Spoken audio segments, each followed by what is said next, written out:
Well, then, just one other question quickly. I only use landline phones. I don't use my cell phone. And yet I know that my phone is being monitored. I know that my phone calls for years have been recorded. I call my phone company, and they check out the line while I'm on the phone, and they don't see anything unusual. Just exactly what are they doing to be able to monitor the calls like that? Well, I'm not a telecommunications engineer, and I'm saying that to tell you I don't understand all the technical aspects, but I do know that, for example, when I was a chief of police one time, some really a couple underhanded councilmen that were big crooks, and some people that were county commissioners, they was trying to monitor my phone calls. The phone company couldn't find nothing out, but they knew too much about too many phone calls that there ain't no way they could know any other way. Right. Because the FBI, some FBI agents that I personally knew, and some Florida Department of Law Enforcement people I personally knew, they come out and swept my house for bugs, inside, outside. They went through everything, and they eventually found that there was a sliced cord on my landline out about 100 foot out to where it connects to something else that they had sliced into it, and they basically looped it over to another line. So when my phone would ring, then somewhere else they had a phone that would ring, and they'd pick it up and it would record on it. Mm-hmm. So the FBI traced it back to where it went. But it was basically a rental property, a rental trailer, and of course nobody was in there. The man that rented out the property, he knew all these people, and they knew he's connected, but they couldn't prove he actually did it. Mm-hmm. So that wound up not going nowhere. Okay. But when I asked the phone company, the phone company, quote, couldn't find nothing, but the FBI found it. Uh-huh. Well, I've had 8 landline phones ruined since 2008. Mm-hmm. So they are able to get into the phone while I'm on a call. I have caller ID on a separate box, and they're fussing with that. And I'm just trying to figure out, what I can do to. Well, some people black box their phone. If they got a landline, some of them only have one. They may even have a cordless phone attached to it or not. But they, for lack of a better word, they put it in a magnetic black box. It goes all the way around it. Okay. And it's got a little rubber piece around it that lets the line come in and out of it, but it's a magnetic field. And so nothing can be heard or seen on it, but it has to be on every phone. Okay, well, I understand better now what you're saying. It's more of a picture to me now that you're describing it that way. Yeah, there's a lot of special black box projects that you can put around cell phones or home phones. But know this too. Practically every vehicle in the United States since at least the early 90s has a limited, and of course the later years more so, a system that actually sends information to a satellite that tells it how many miles you have on your car, what your oil pressure and water pressure saying in your car, and it reports back to Ford or Chevrolet or Hyundai or whoever the condition of your vehicle. And it actually goes back. It's embedded technology that the brain sends back to it. And they have some tracking abilities. I don't know how sophisticated, but several of them can locate you anywhere in the world. Yeah, I so, that. Yeah.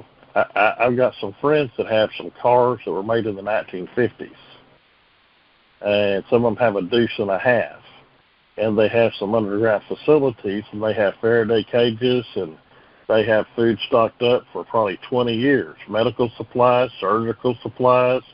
They're like hardcore survivalists, you know. And I know some people in Texas that they probably got 5,000 members in one militia, and they've got their own little army. And if things go bad, them people can live very good for the rest of their life. You know? Yeah. Well, I thank you very much for answering my questions, but one quick question, that is, would it be possible when need arises to contact you personally? If I donated my computer to a school in the Appalachian Mountains because they don't have money for computers. So what I prefer to do when I talk to any group, I have a contact or a point of contact, and Derek, I think, will be my point of contact here. So if any of y'all have questions or concerns, if you talk to him or send him an email, then, you know, maybe once a week, every once a month, whatever, he can say, hey, I've got these 6 or 15 or 30 questions, and I can try and answer him back. Okay, well, that's fine. That's fine. Yeah, I work with so many people doing so much stuff. My time is you know, pretty limited. A premium, so to speak. But I mean, I want to help out people. Okay, we're going to have to keep moving. Thanks, Barbara, for your question. Hi. Hi, Derek. It's Barb. Hi, Barb. Certainly hope the speaker comes back again on a call. He's got way too much information. He Okay, does. I have 3 real quick questions. Number 1, what was the name of that Moonlight song, the frequency you were talking about? Oh, they told me that they had a frequency called 0.004 megahertz. Yeah, and was there a song or something, a specific song that you mentioned? Or did yeah, it's called Moonlight Feels Right. Moonlight Feels Right. Okay, never heard of it, but I'll look it up. It's called it's by the Starland Vocal Band, 1975. When was it? 1975. Oh, I should know that. Well, anyway, okay. Yeah. Moonlight Feels Right. There you got it. Number 2, the man who had you in his vehicle, he said he put a field around the car, and he also had a way to protect himself. And you also mentioned a man who had a Faraday cage around his cabin. My question is, do you have any idea what any of them were using? Well, you know, the Faraday cage is, you know, an automatic thing, so it doesn't matter if you got an electronic magnetic pulse, you have a radiation pulse off of the sun. It's basically a radio wave impulse neutralizer all the way around anything that's within it. But do you know, did he have a machine, a meter, or what, how did he create this radio wave around there? I'm not sure I understand the question. Well, I'm just trying to get some specifics because a lot of us, you know, we need help, we need shielding, so anything any of those men had that you could tell us would really be a help. Well, there's a man, and I tried to get a hold of him today in Weatherford, Texas, because he's a scientist and he has over 15 patents. He's close to 90 years old, and he makes colloidal silver, and he also makes certain other chemicals that you can put in your body that help keep you clean and restore you. And it looks like it's going to be tomorrow or the following day before I finally get up with him. But anyway, he told me that he had a brick that he puts on top of his microwave, for example, and he measured radiation around his whole microwave. He puts that brick on top of it, and zero. I mean, it's a zero. That brick absorbs radiation. And that's interesting, because I have some brick column in front of my house, and whenever I'm outside and I feel I'm getting hit, I'll stand behind it and I feel better. Brick, clay. Right. I put clay on my head. Okay, brick. Well, would you do us a favor if you ever find any information as you go along about this? Could you share it with Derek? Of course, immediately, yes. We're desperate here. The last thing I wanted to say was, there was a phenomenon a long time ago, and it was called spontaneous combustion. Are you familiar with that? Yes, I am. Now, in your knowledge, do you think any of this could have been weapons? Because the people that it happened to were all loners, all by themselves in their houses, and I've always been curious about that. Well, here's what a fire marshal, a really good, experienced, seasoned investigator. He was probably in his mid to late 60s, and he had been studying chemicals and things his entire life. And this was in 1992, 1993. And I said, let me ask you a question. I said, I'm not a nut. He said, usually people that's fixing to ask nutty questions say they're not a nut before they ask them. I said, right, I understand. But I said, you know, they got this show, Unsolved Mysteries, on TV. And he said, oh, yeah. He said, I watch them. He said, I love it.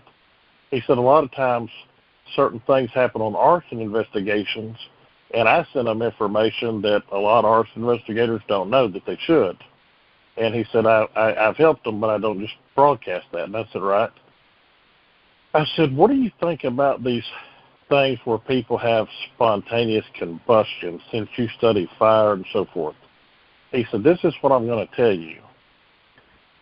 He said, there's more of those than are reported, but he said it's not common. He said it's still rare, but it's way more than you would think. He said, you know, there might be 100 of them in any given year in the whole country. He said, so based on our population being 300 million, he said that's not very many. But he said that's still an average of 2 a state every year, if you broke it down. I said, right. He said the human body has every chemical it needs to start a fire within the body. He said your whole body works off of energy. He said, you know, if you strike a match around gas, he said, you know what happens, right? I said, yeah.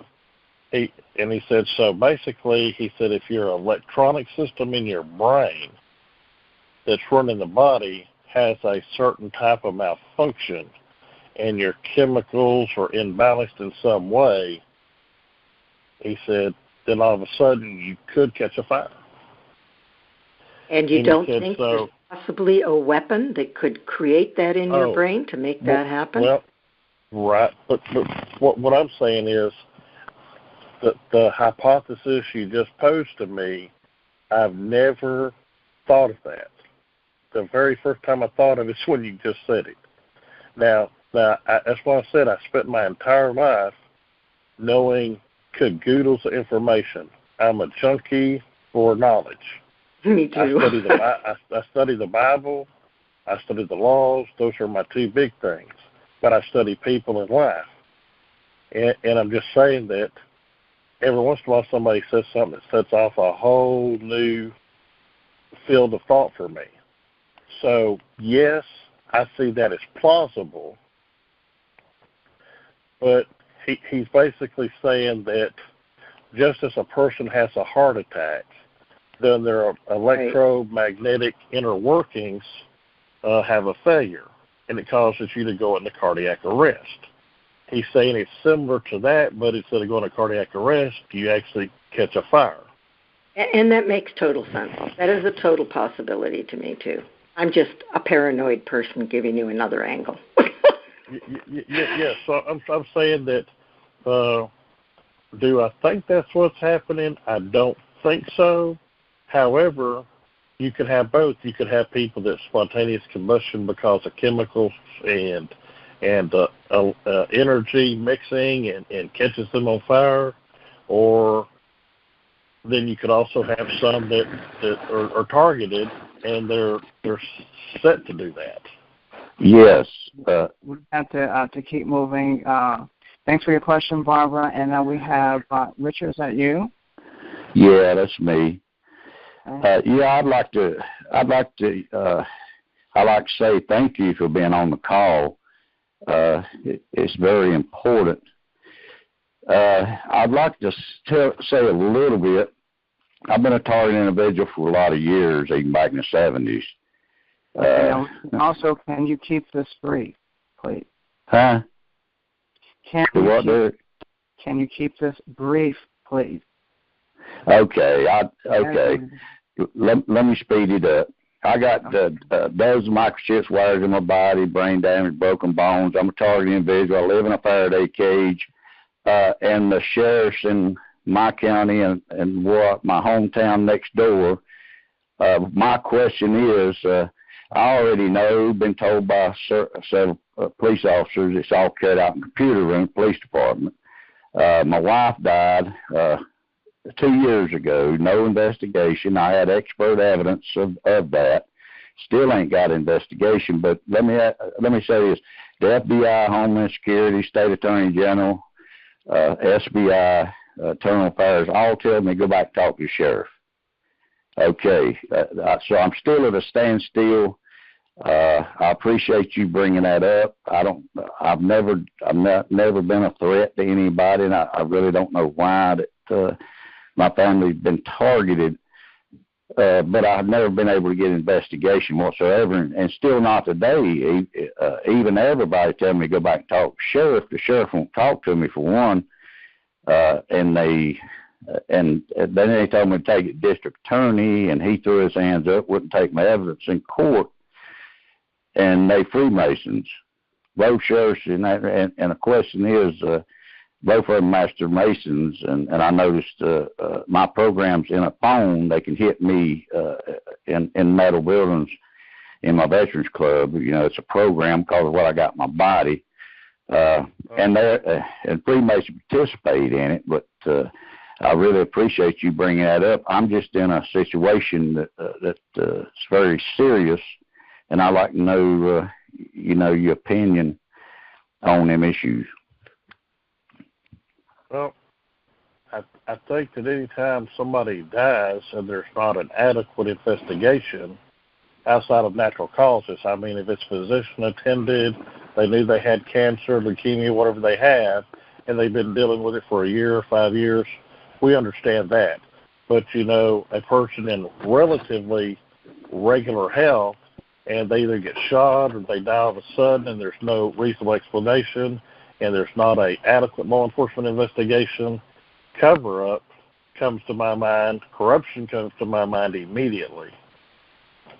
Right. She laid down in the bathtub and curled up, stopped breathing. She was microwaved to death from around my area.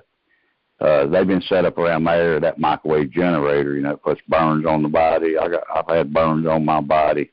I got brain damage, all that stuff for years. Well, right. Well, without saying specifically where you're at, what state are you in? North Carolina.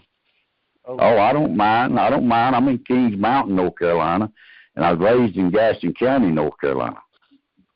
Right. Well, the reason I wonder is because in different sections in the country, it just seems like that in certain regions, certain things seem to happen disproportionately from that region, from other regions. And I got a friend of mine named Jay. He's over in Oregon, and he left North Carolina because there was a sheriff and a judge that had no oath of office filed. And then another county official didn't have nothing filed, but they got real smart and filed something the day after he started complaining and tried to backdate it. But he proved through his records that he wasn't. And he actually was a correctional officer. And the sheriff come out with the people to foreclose on his house, and he said, wait a minute, you're not providing me equal protection under the law, and you're the sheriff.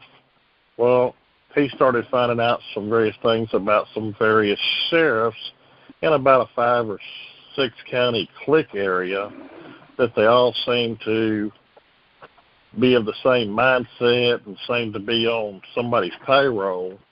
But he said he wasn't finding that in other places in North Carolina, but he found it in a certain area. So what I'm saying is I know, although I don't know everything, I don't even know half. But what I do know is that there are certain places, for example, in Utah, that the law enforcement is beyond reproach. I mean, if you steal a 1-cent piece of gum, you're going to jail. You know, now, on the other hand, if you was hungry and you stole the pizza, they'd probably pay the bill for you. They're just, there's a certain section over there. They're so good, and they're so honest, and they're so straightforward, and they're so constitutional, I just can't tell you. And there's another section that they're as crooked as the day is long. So I know about different sections. That's why I was asking. And I will tell you this.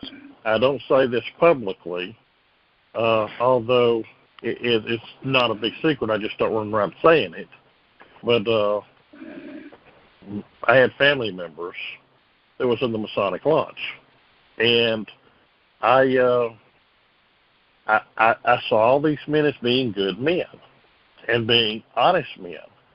And so I said, I think I want to get in. So I talked to various people, and they said, well, you know, we can give you an application. And so I entered the lodge, and I become a Master Mason.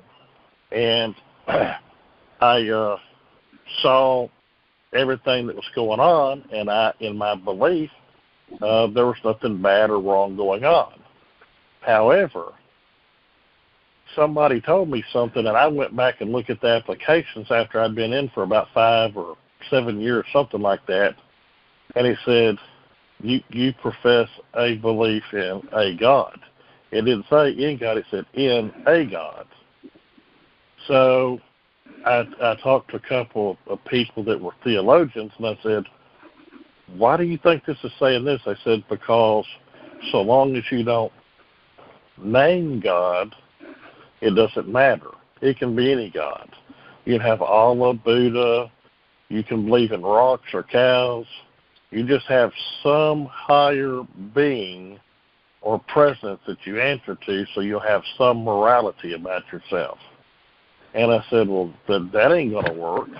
I said, I'm a Jesus man, and I ain't going to sit in some building with no Allah man and Buddhist man, calling ourselves brothers. I said, now, they can believe, they can be an atheist, that's fine.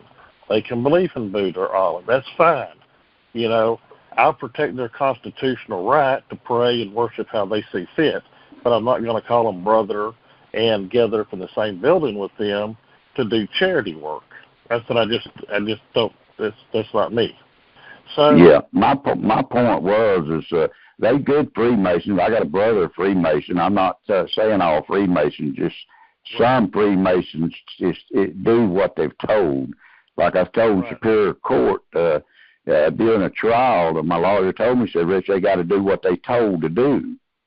I'm just saying, you know, some of them, I do know some of them participate, but they are really good Freemasons and things, you know.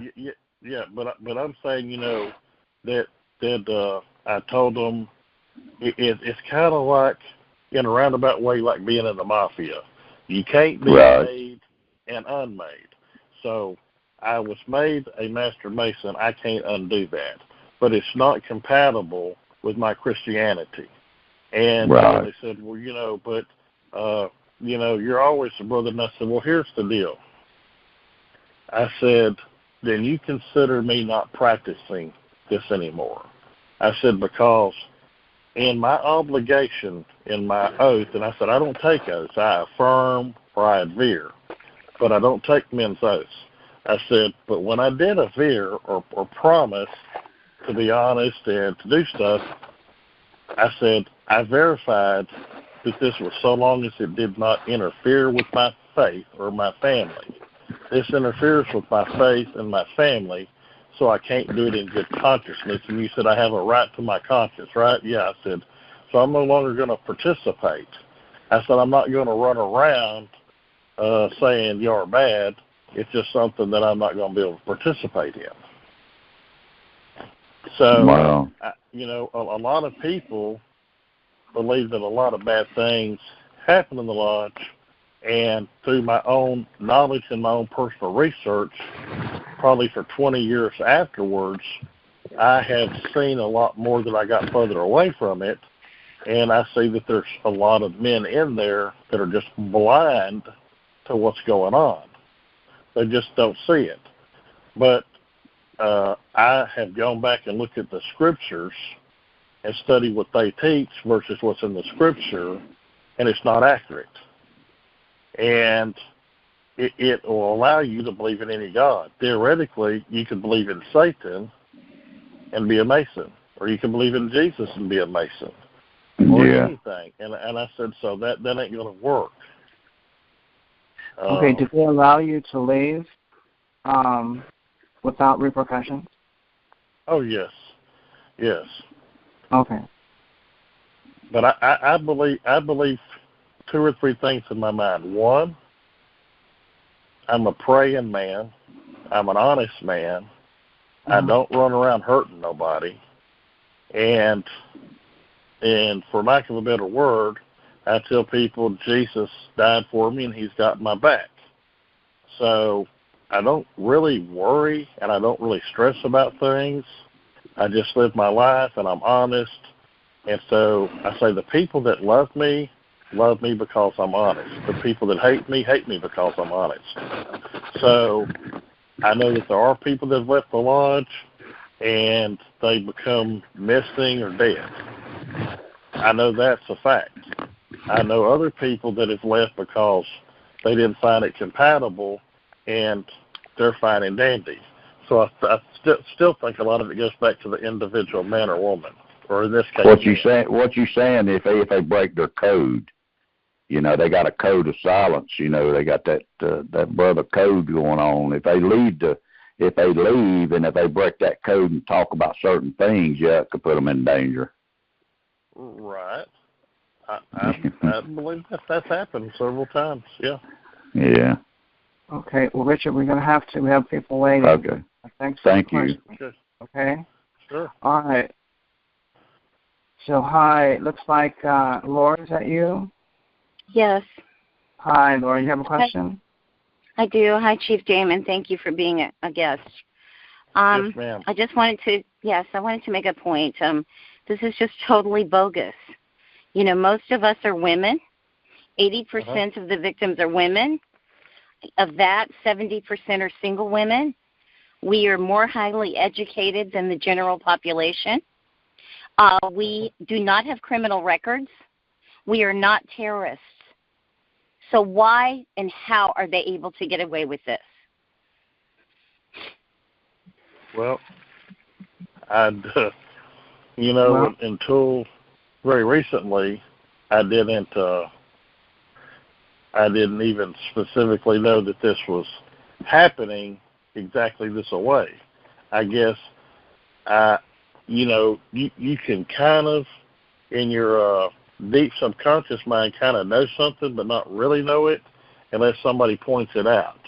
And then all of a sudden you say, oh, yeah, that makes perfect sense now. Yeah, I've known all this and this and this, but I didn't even necessarily know that this specific thing was going on.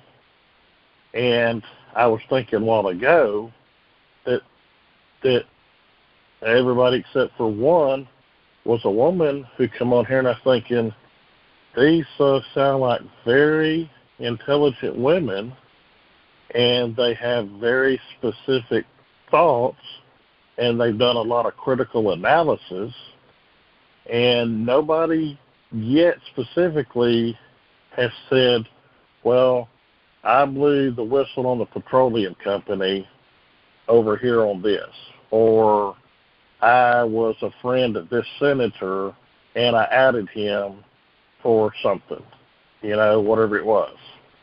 So nobody to this point has said, well, I did this and this and this, and this is why I'm targeted. Nobody seems to know thus far that I've talked to why they were targeted, So I don't have an answer to that. I'm not being flippant. I just don't know. If there was some way for me to know, or some way for me to go talk to somebody and say, hey, stop it and turn it off and make it stop, I'd go do that right this minute. I don't know where to go. I don't know who specifically to talk to, and I'm not in a high enough position, even if I knew, to make them stop it. So I just don't know. Yeah. And Chief, it's a sex crime. They're able to see us naked. They're able to see us in our most intimate moments. In my case, I have a daughter who's 17. They have full access to viewing us 24 hours a day. So it is a sex crime. And I just wanted you to know, and, I don't have any more questions. I just wanted to let you know, we're being stalked by drones in the sky that look like stars, and like I have 16 or 17 on me at all times, and they poison us. They shoot GPS tracking implants into our body, and we are surveilled at all moments. And one last comment, this toxicologist that I saw, she said that she said, Lori, they're trying to give you cancer. Come on. I've never done anything my entire life. Criminal. So it's like a depopulation program or something. I don't know. But thank you. Okay, thanks for your questions, Lori. Okay, Doris? Hi, Hello? Derek. Okay. Can you hear me? Yeah, we can hear you. Go ahead with the question. Oh, okay. I wanted to ask did you find while you were working in law enforcement that it's a typical thing to just go after someone who has just left the emergency room? Like if you would get a call from someone who was working in the emergency room and they realize that person's a target, did they ever involve you guys? Did you ever experience that? I'm gonna say overall no. I'm not an absolutist on the majority of things in life, because there is some gray areas or questionable areas that something could have happened but you didn't recognize it as such. And so I'm going to say I've been called to a hospital maybe a handful of times in 40 years about somebody that was disruptive or they considered delusional, right? Now, I've had a case where I wasn't even the police there.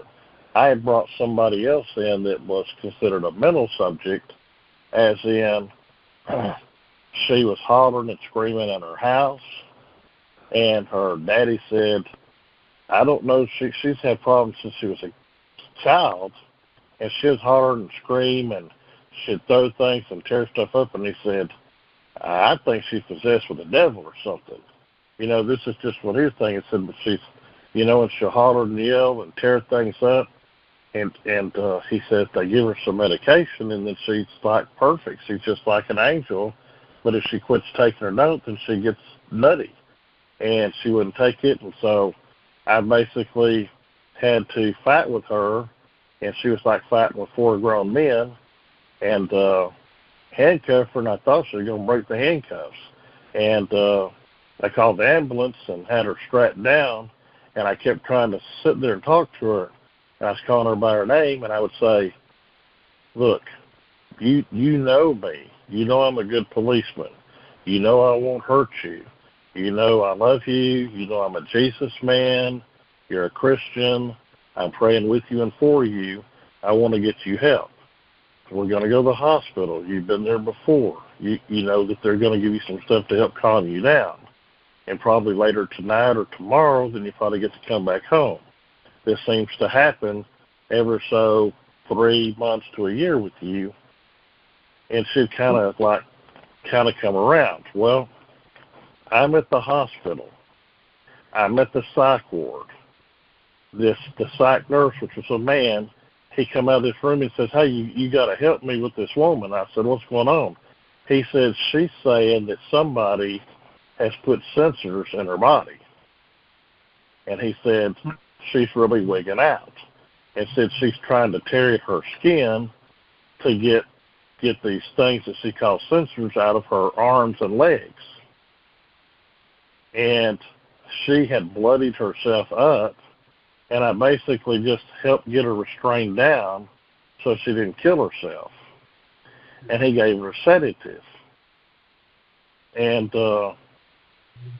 I said, well, where is she saying these things are at? I said, I'm just curious. I said, I've heard other people say that things have been implanted in them against their will.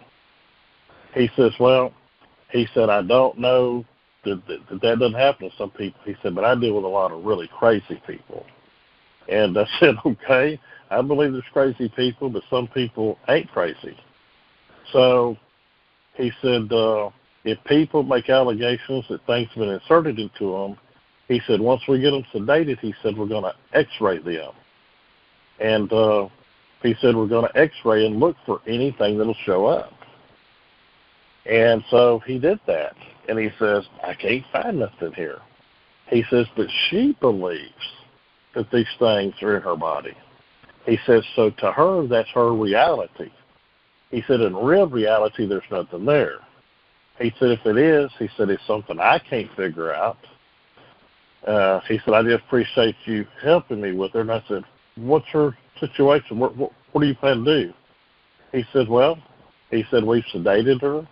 We're going to do a body chemistry on her and see if she's on medication or if she needs to be on medication, if she needs counseling with somebody to counsel with her, if she's got a chemical imbalance. We're going to try and set her up. And, you know, that's one of the few times anything like that ever happened, and I didn't even actually get called there. I've been called in my jurisdiction before to go on somebody that was what they would call insane or mentally ill or something to help them deal with somebody. They would make a lot of strange claims, and anybody that would be considered rational would consider them irrational.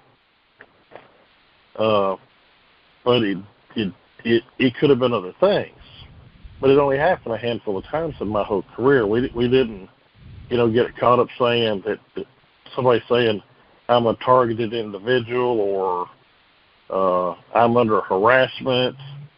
I used to have to go to a woman's house about once a week to once a month that kept talking about the UFO landing in her backyard, getting the people out, coming to her house and killing her son.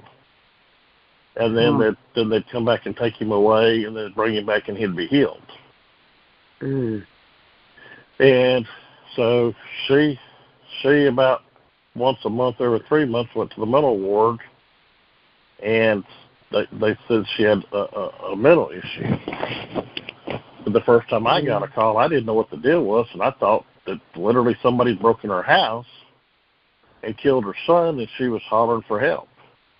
You know, I come blazing in there with lights and siren on and kicked the front door in with my gun, waving around, looking for the people trying to kill her son, you know.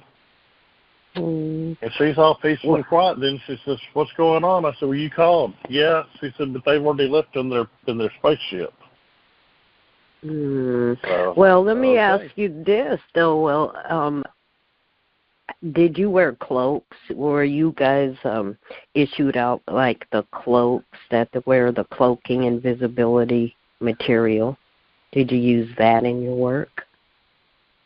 I've never even heard of that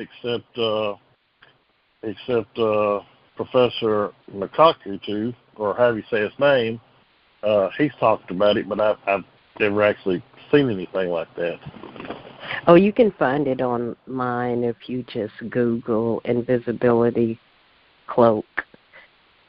Right. Yeah, I thought that the police always had them. I mean, I was told that they had the military, like stealth, you know. Do you guys usually have stealth in your possession to do your work? I say I've never seen of it, never really heard of it. The only thing I know is about aircraft with cloaking capabilities that they can physically be seen, but they couldn't be seen on a radar because they basically took care of the radar signature. Okay. Well, Doris, we have to move along. We still have people waiting, and let me ask now, Chief Daymond, how are we doing on time? Well, I'll just keep going until I tell you I can't go. Okay. All right, we'll do it that way then. Richard, looks like you're up next. Do you have a question? Yeah, for Dutch. Is that for me? Yes, that's you. Okay. I wasn't sure because you called me Richard. Well, I was looking at you, and that's why it's Chief, written Daymond. Yeah, okay. This one you probably heard before. I got a twin. I really do.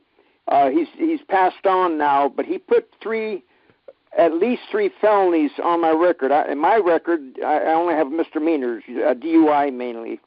But anyway, one time I had a DUI, and then they said, hey, you got felonies, and I said, no, I don't. And my mother had to come down with pictures of, us growing up and to show that we were twins. And I think she gave the detective birth certificates, and everything to show. So I was released, but I had to go to each courthouse. And one was in New Mexico, and then the rest were in California, the two in California.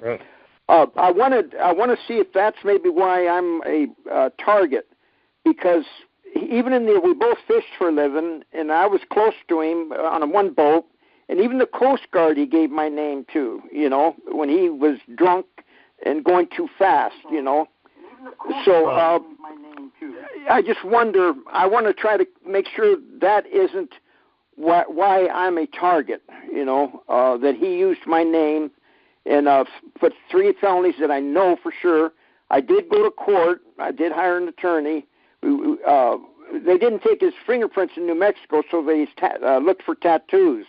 I only have one tattoo on my body. My twin brother had both arms tattooed, a lot of them. He was in the joint and everything. I've never been in. I've been in a county jail, but that was about the limit. Okay, I want to make sure my record's only me. When they pull a record, my twin brother's name comes up also. So, and we both have the same nickname, Dutch. Okay. So they think that I'm a criminal, complete, because his record, he did burglaries and whatever. We were two different guys, we were fraternal twins, so we didn't act the same. So do I have to phone the police department to try to get them to understand that I'm me and Nick was Nick? It's Richard and Nicholas. Or do I have to get an attorney to get that cleared? Well, I had one experience one time there was one black guy, and he had told me he was his brother.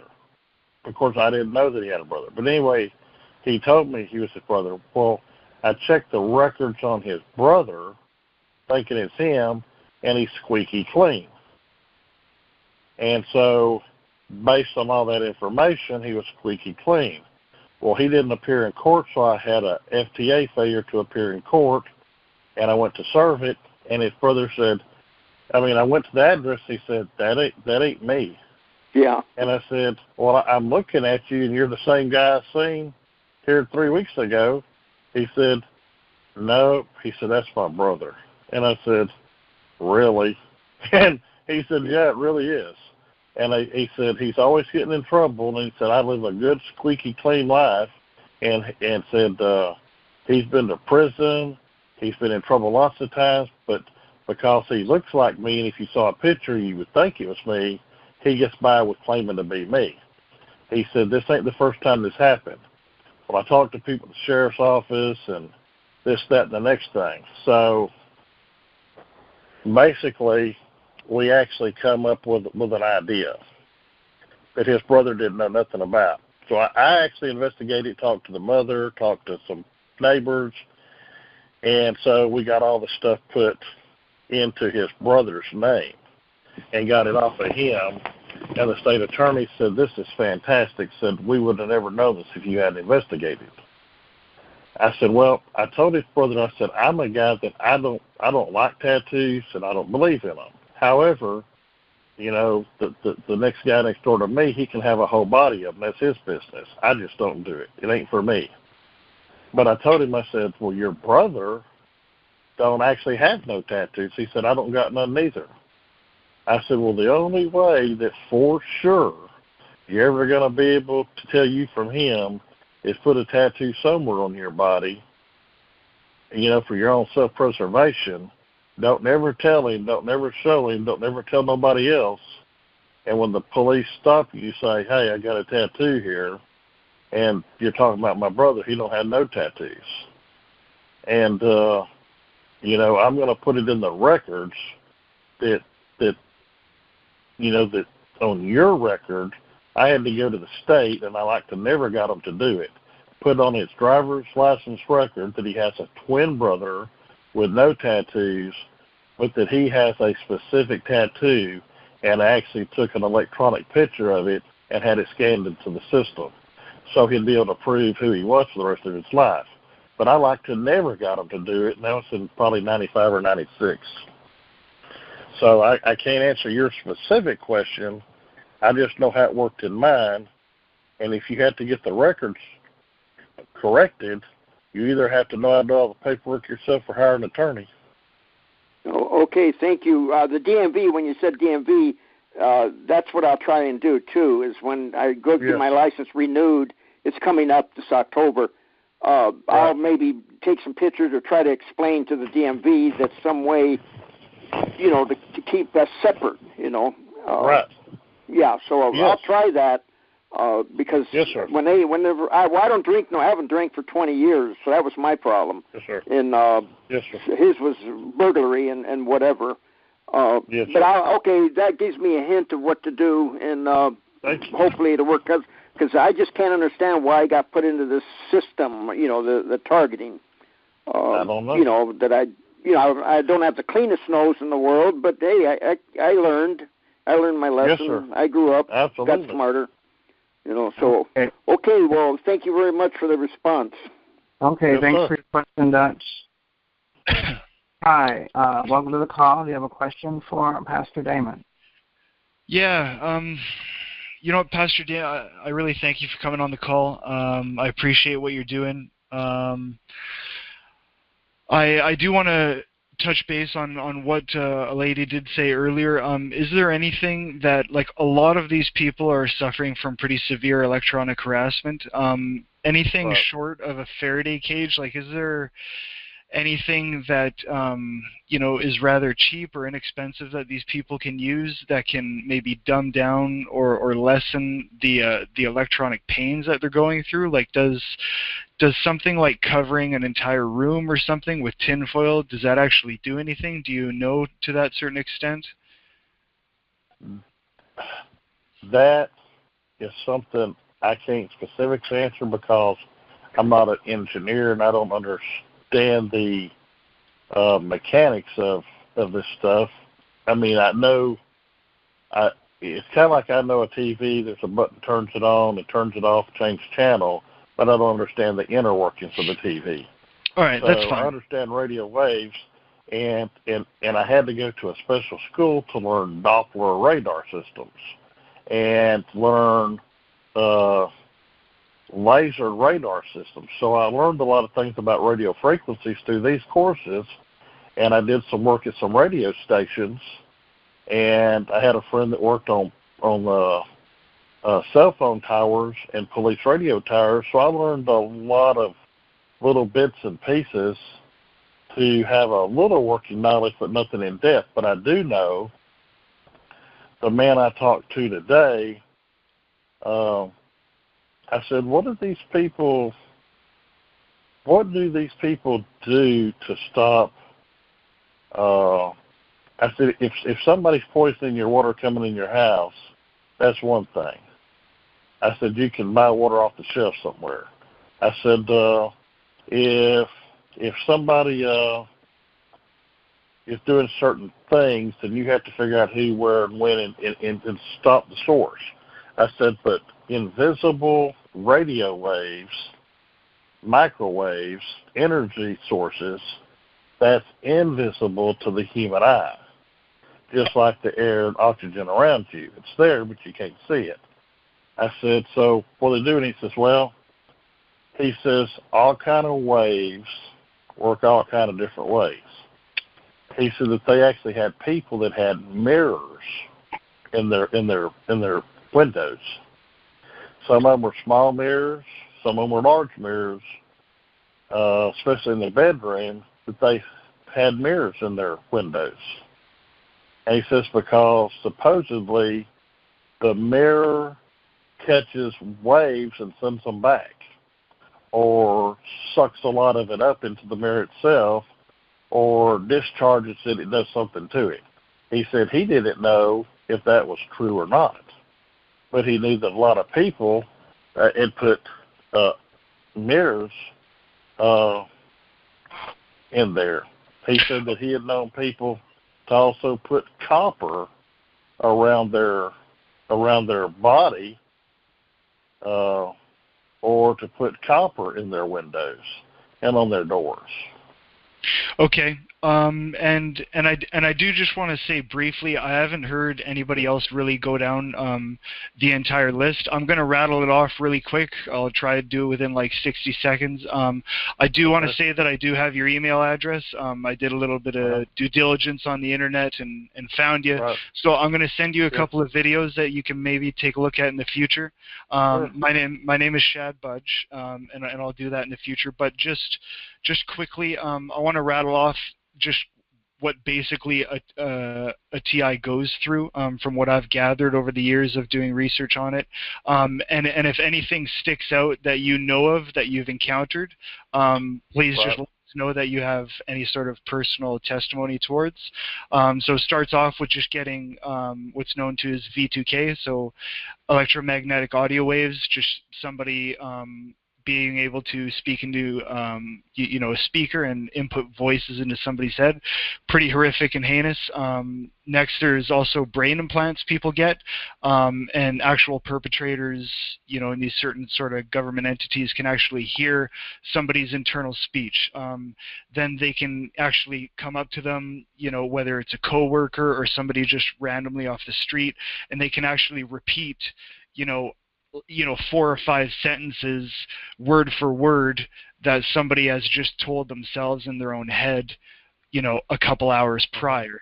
That's a really vicious sort of thing that really psychologically breaks people down, and that all leads to trying to get them to complain about that type of thing into a hospital and then get diagnosed by a psychologist or psychiatrist to get a mental illness. Once somebody's therefore labeled with any sort of mental illness, whether it's bipolar, schizophrenic, psychosis, anything like that, it's rumored to give government entities a higher ability to circumvent their constitutional rights and actually, quote unquote, try and help them. This is all stuff taken from a whistleblower that Derek did a previous interview with named Brian Coffrin, and that just kind of anything like that. Oh, there's also character assassination campaigns that are done later on to people's family and friends, where they basically fabricate something like you were talking on earlier, crimes and stuff like that. Basically, people that have not committed certain things, certain fabrications will be used against them to help family and friends kind of help get them to experiment and torture on them as well, all to some sort of murky sense of a quote-unquote greater good, where they think they're actually helping people, but at the same time they've used a Hegelian dialectical theory to basically create an issue on a person that was completely normal, and they've just labeled them as mentally ill, even though a lot of the allegations they're making are completely true. Have you encountered any of those things within your career? If not, that's fine. Well, I'm going to say for the most part, no. Okay. But I have heard the theory probably a half dozen times, most especially since the mid to maybe late 90s, that hospitals and hospital staff are taught that when people say certain things, that the hospital staff is triggered to specific beliefs. So if you say, for example, you were, implanted with things, well, they're thinking people aren't implanted with things, so you must be crazy. So they treat you that way, and they minimize your credibility. So sometimes they do certain things to get you to act out, so that the police will take you into custody and do a Baker Act on you, like it is in Florida, which is a law enforcement commitment for you, up to 72 hours without a judge's signature, just because a policeman says you exhibit strange behavior that indicates to him that you're an immediate threat to yourself or others. And so they can keep you 72 hours against your will.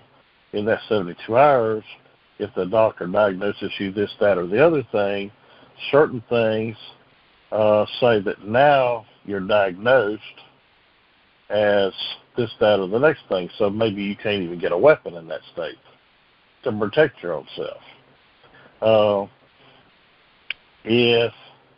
If you were going to be a whistleblower, maybe, and they did something to you to get you to act out, to get you to a hospital, to get this diagnosis, to say, well, they're hearing voices in their head, something's wrong with them. So now you can't take anything they say seriously. And so they minimize them before they become a threat. Now, I've heard that at least a half a dozen times, and I've heard it from other law enforcement officials saying, I've heard this or heard that. Have you heard it? Do you know about it? What do you think? So police talk among themselves just like anybody of any other trade or profession does. And, I haven't actually seen it happen, but I theorize that it's probably happened more times than I'd like to think. Okay, and just I know you seem rather new to this kind of concept of the targeted individual thing. I just want to end it with, there is a significant precedence of both Canada and United States within MKUltra. I'm not sure if you've heard of that, but it was a program. Oh, yes. Yeah, it was a program where basically the entire premise of the program was to attain 100% control over the human brain. That's been openly stated by numerous documents declassified by that specific program. And it was a program that lasted from 53 to 73, and there were trillions of dollars dumped into it, and that was literally, a big coalition of intelligence and police and military agencies that were all trying to achieve that certain goal, and they were doing that by horrifically experimenting, torturing, and killing people, most often people in prison and people that were in mental facilities. And there were actually a very large amount of times where people were labeled as mentally ill that were not mentally ill, just to give them more subjects to experiment on. All completely factual, non-speculative. Well, So there is a big precedence of that. And if you do see of anything like that in the future, please, anything even remotely close to that, please do get a hold of Derek, because it would be vital to a lot of people in this community that are victims to that.